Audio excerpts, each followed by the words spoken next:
अंतिम दिनों में की गई वचन की सेवा में मैं क्रिश्चियन चर्च भोपाल की ओर से आप सबों का स्वागत करता हूं। परमेश्वर अपने वचन के द्वारा हमसे हम कलाम होता है।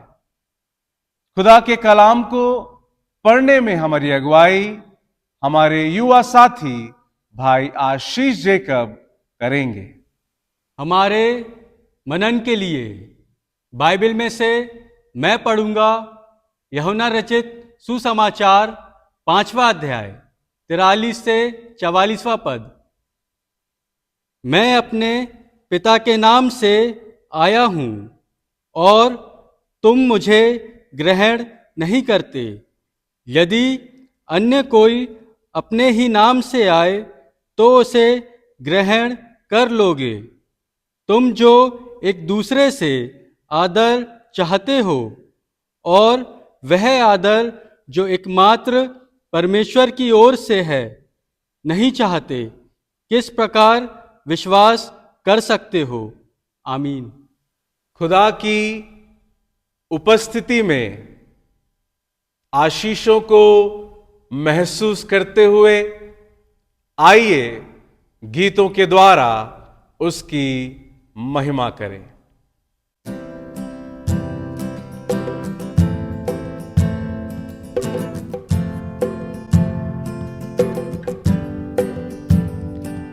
नया बल देता हमें, नई शक्ति देता हमें, नया बल देता हमें, नई शक्ति देता हमें, सामर्थी राजा है, अनुग्रह का दाता है, सामर्थी राजा है, अनुग्रह का दाता है, नया बल देता हमें, नई शक्ति देता हमें। कितना अनुग्रहकारी राजा, सारे संकट से बचाता, मार्ग और सत्य जीवन मेरा तुझसे ही है मुझको मिला, नया बल देता हमें,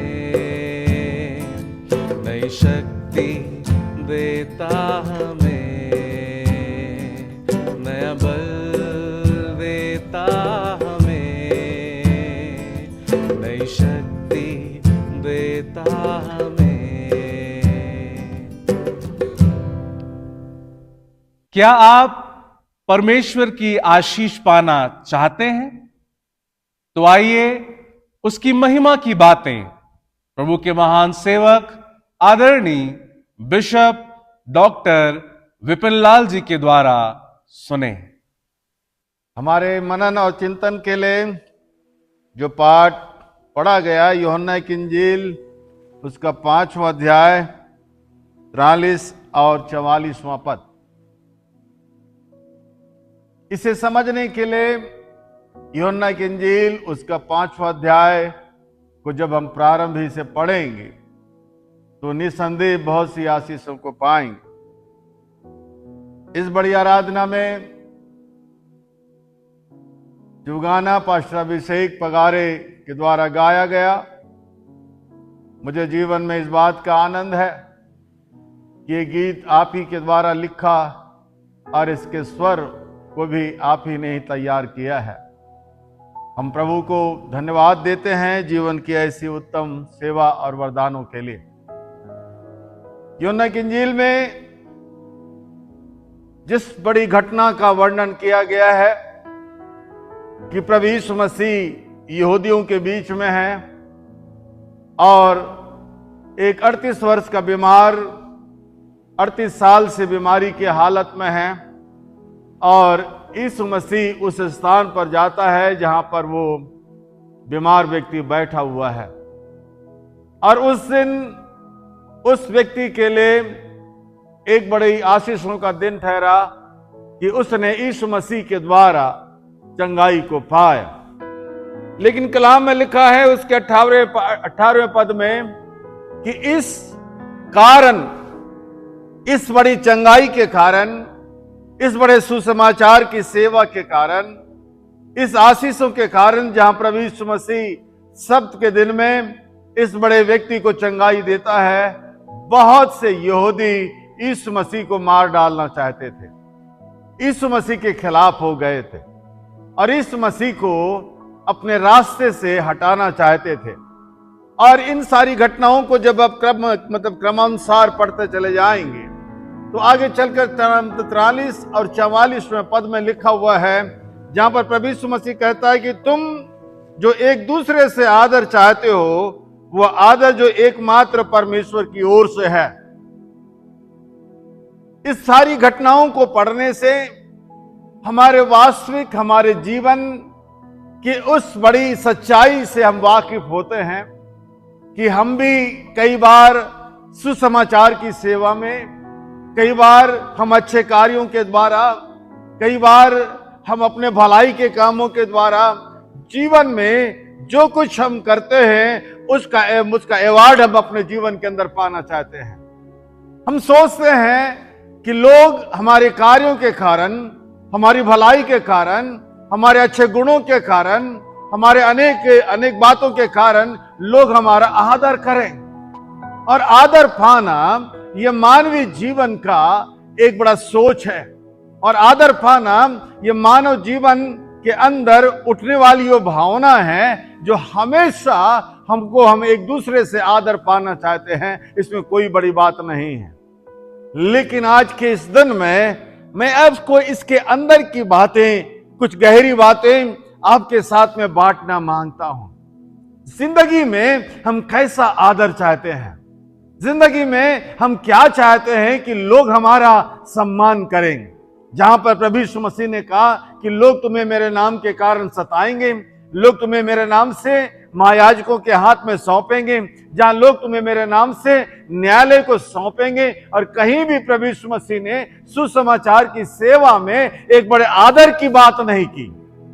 जब हम इन सारी वचनों को पढ़ते हैं तो कई बार हम निराश हो जाते हैं, कई बार हम ठहर से जाते हैं, कई बार हम रुक जाते हैं और उन अच्छे कामों को करने के लिए अपने आप को पीछे कर लेते हैं कि यीशु मसीह की सेवा में जब हम अच्छा कार्य करते हैं, यीशु मसीह की सेवा में जब हम सामने आकर उन सारे अपने जेब को खाली करते हैं, यीशु मसीह की सेवा में जब हम आगे आकर लोगों के भलाई के काम को करते हैं, और जब इसका विपरीत हमें जवाब मिलता है, जब इसके विपरीत हमें दिखाई देता है कि हमारे भले काम करने के बाद भी जब लोग हमें आदर नहीं देते हैं, आदर नहीं करते हैं, सम्मान नहीं करते हैं, तो एक स्थान पर आकर हम थोड़ा सा पीछे हट जाते हैं। लेकिन यीशु मसीह ने कहा, पहला शमूएल उसका 2 अध्याय और 30वें पद में प्रभु के कलाम में लिखा है, यदि तुम परमेश्वर का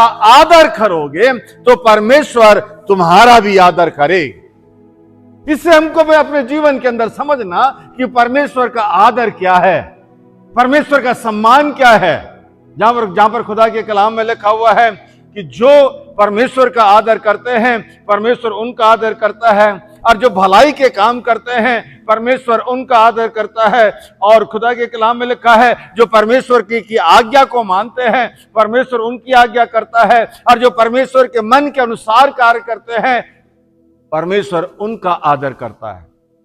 लेकिन इन सब बातों को छोड़ के जब मैं पहला पतरस उसका 7वां अध्याय को जब पढ़ रहा था तो उसमें एक महत्वपूर्ण बातें खुदा के कलाम में दी गई हैं। पहला पतरस के अंदर लिखा हुआ है उसके 7वें पद में, इसलिए तुम्हारा परखा हुआ विश्वास। यीशु मसीह ऐसे आदर की बात करता है, ऐसे आदर की शिक्षा देता है जिससे परमेश्वर आदर करता है। ऐसी शिक्षा को हमें प्रदान करता है जो न केवल इस संसार के लिए संसारिक बातों के लिए, परंतु ये आदर परमेश्वर के स्वर्गीय महिमा का भी कारण बनता है और हमारे जीवन के लिए एक बड़ी आशीषों को लेकर आता है। यदि आप कलाम को पढ़ें तो आप पाएंगे कि इसलिए कि तुम्हारा परखा हुआ विश्वास जो आग से ताया हुआ नासमान सोने से कहीं अधिक बहुमूल्य है। एक ऐसा आदर जो परमेश्वर देखना चाहता है, एक ऐसे विषय में परमेश्वर हमारा आदर करना चाहता है जिसके बारे में लिखा हुआ है कि हमारा परखा हुआ विश्वास। हमारे परखा हुआ विश्वास।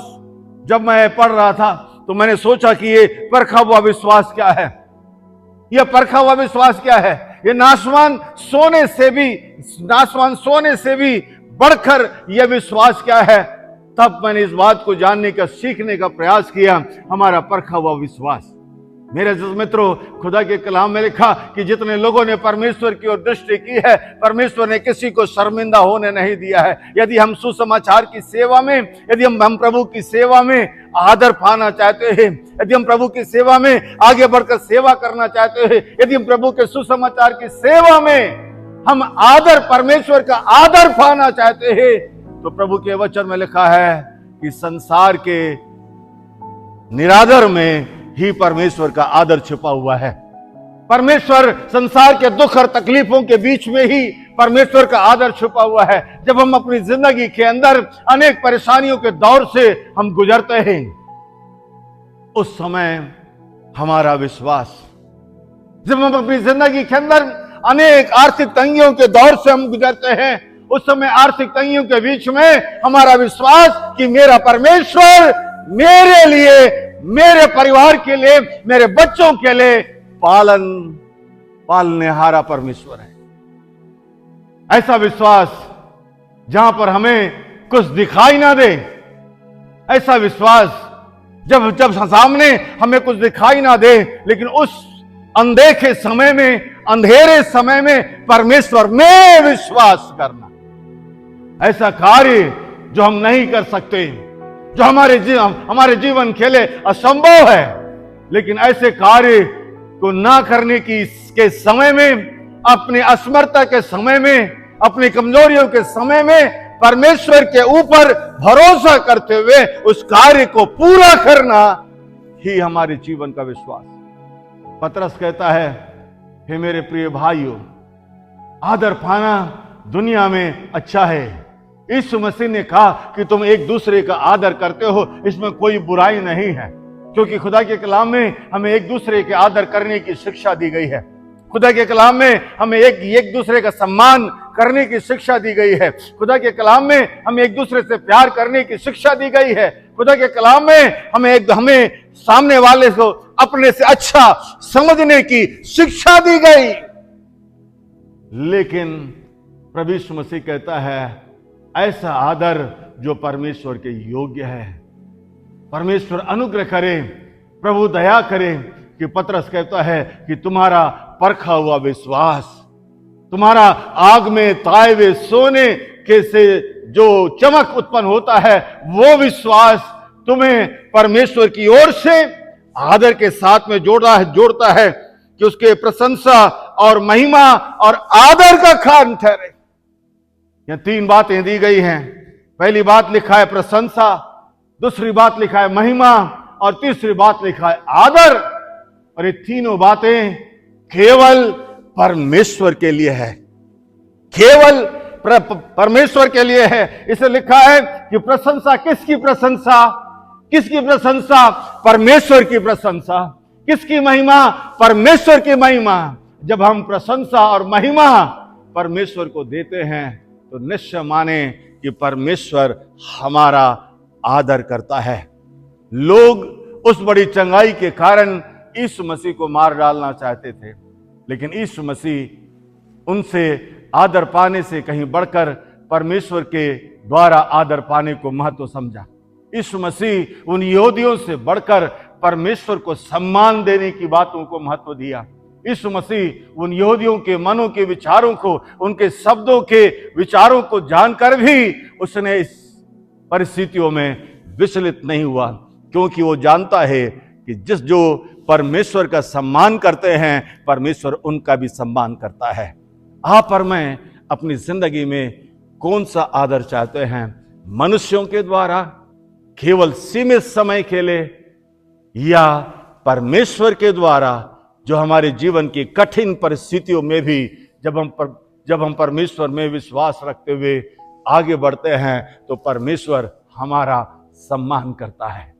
ऐसा सम्मान जो न केवल इस संसार में लेकिन आने वाले स्वर्गलोक में भी परमेश्वर हमें उस सम्मान का हकदार ठहराता है। इसलिए प्रभु यीशु मसीह के वचन के अनुसार आज आपके और मेरे हाथ में है कि सुसमाचार की सेवा में, भले कार्यों में और कलीसियाई सेवा में कोई हमारा सम्मान करे या ना करे, लेकिन हृदय में लिख ले कि हमारा सम्मान परमेश्वर करता है, और जिसका सम्मान परमेश्वर करता है उसकी हिफाजत भी परमेश्वर करता है। दुनिया की कोई भी ताकत उसे समाप्त नहीं कर सकती। आइए हम प्रार्थना करें। हमारे जीवित अनुग्रहकारी प्रभु, मानवीय सम्मान से कहीं बढ़कर परमेश्वर के द्वारा आदर पाने के लिए हमारे दिलों में प्रशंसा और महिमा परमेश्वर को देने के लिए हमें तैयार कर। जिस परिस्थिति में भी तू रखा है उसमें केवल यीशु का नाम महिमा पाए। हम में से हर एक के साथ हो। इस प्रार्थना को प्रभु यीशु के नाम से मांगते हैं, आमीन। परमेश्वर पिता, पुत्र और पवित्र आत्मा हम सबों की सहायता करे ताकि जीवन में हम परमेश्वर के द्वारा सम्मानित किए जा सके। आमीन।